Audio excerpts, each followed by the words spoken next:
గుంటూరు కృష్ణా జిల్లాల graduate MLC ఎన్నికలకు సంబంధించి మొదటి రౌండ్ కౌంటింగ్ పూర్తయింది. మొదటి రౌండ్ కౌంటింగ్ పూర్తయ్యేసరికి కూటమి అభ్యర్థి ఆలపాటి రాజేంద్ర ప్రసాద్ భారీ ఆధిక్యంతో ముందుకొచ్చినటువంటి పరిస్థితి ఉంది. ప్రధానంగా చూసుకున్నట్లయితే మొదటి రౌండ్ లెక్కింపుకి చాలా సమయం కూడా తీసుకుంది. ఉదయం 8 గంటలకే కౌంటింగ్కి సంబంధించి ప్రక్రియ ప్రారంభమైనప్పటికీ కూడా ఏదైతే పోలైన ఓట్లన్నిటి కూడా కట్టలుగా 50-50 బంచిగా కట్టడం అనేది బాగా ఆలస్యమైనటువంటి పరిస్థితి. దీంతోపాటు చల్లని ఓట్లు ఏదైతే పోస్టల్ ఓట్లు కూడా సపరేట్ చేశారు. సో ఆ సపరేట్ చేసిన తర్వాత వాటిలో చల్లని ఓట్లు 51గా గుర్తించారు. మిగతావన్నీ కూడా 50-50 బంచులుగా చేసి మొత్తం ఈ 4 గంటల వరకు కూడా పూర్తిగా ఓట్లన్నింటినీ కూడా 50-50 బంచులుగా చేయడం జరిగింది. సో వీటన్నిటికీ సంబంధించి కౌంటింగ్ ప్రక్రియ కొద్దిసేపటి క్రితమే మొదటి రౌండ్ ప్రారంభమైంది. సుమారు గంట సేపు మొదటి రౌండ్ లెక్కింపు జరిగింది. మొత్తం 28 టేబుల్ ఏర్పాటు చేసి 28,000 ఓట్ల వరకు లెక్కించడం జరిగింది. దీనిలో చూసుకున్నట్లయితే ఏదైతే కూటమి అభ్యర్థి ఆలపాటి రాజేంద్ర ప్రసాద్కి మొదటి ప్రాధాన్యత ఓటు 17,246 వచ్చాయి. అలాగనే పీడీఎఫ్ అభ్యర్థి కేఎస్ లక్ష్మణరావుకి మొదటి ప్రాధాన్యత ఓట్లు 7,166 వచ్చాయి.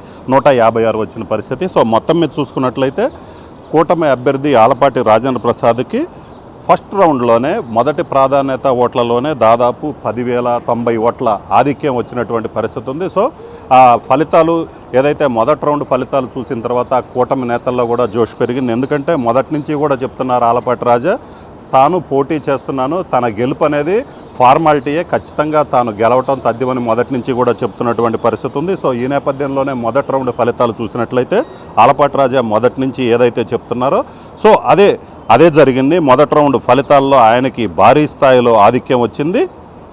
మొత్తం ఇప్పుడు ప్రస్తుతం మొదటి రౌండ్ ఫలితాలు పూర్తయిన తర్వాత రెండో రౌండ్ ఫలితాలు అనేవి ఆ రెండో రౌండ్కి సంబంధించి కౌంటింగ్ జరుగుతుంది. మొత్తం 20 ఏదైతే చూసుకున్నట్లయితే 28 టేబుల్స్ ఏర్పాటు చేసి మళ్ళీ మరో 28,000 ఓట్లను తీసుకొచ్చేసి ఆ కౌంటింగ్ బిగిన్ చేసినటువంటి పరిస్థితి ఉంది. మొత్తం మీద అయితే మాత్రం ఇద్దరి మధ్య కూటమి నేత ఆలపాటి రాజేంద్ర ప్రసాద్ అలాగనే పీడీఎఫ్ ఎమ్మెల్సీ అభ్యర్థి ఎవరైతే ఉన్నారో లక్ష్మణరావు వీళ్ళిద్దరి మధ్య భారీ స్థాయిలో పోటీ ఉంటుంది, గట్టి పోటీ ఉంటుందని భావించినప్పటికీ కూడా మొదటి రౌండ్ ఫలితాలు చూసిన తర్వాత ఒక్కసారిగా కూటమి అభ్యర్థికి 10,000కు పైగా మొదటి ప్రాధాన్యత ఓట్లలోనే 10,000కు పైగా ఆధిక్యం రావడంతో సో చివరిదాకా మొత్తం 28 ఏదైతే 16 రౌండ్ల పాటు కౌంటింగ్ జరుగుతుంది. సో అంతవరకు కూడా అవసరం లేదు. సో మధ్యలోనే ఏదైతే మొదటి ప్రాధాన్యత ఓటుకు సంబంధించి ఫస్ట్ రౌండ్లోనే 10,000కు పైగా లీడ్ రావడంతో సో ఇంకొక 10 రౌండ్లు అయిపోయేలోపు ఖచ్చితంగా మొదటి ప్రాధాన్యత ఓట్లలో 50% కంటే అబోవ్ సాధిస్తామని కూడా కూటమికి సంబంధించినటువంటి నేతలు చెప్తున్నటువంటి పరిస్థితి ఉంది.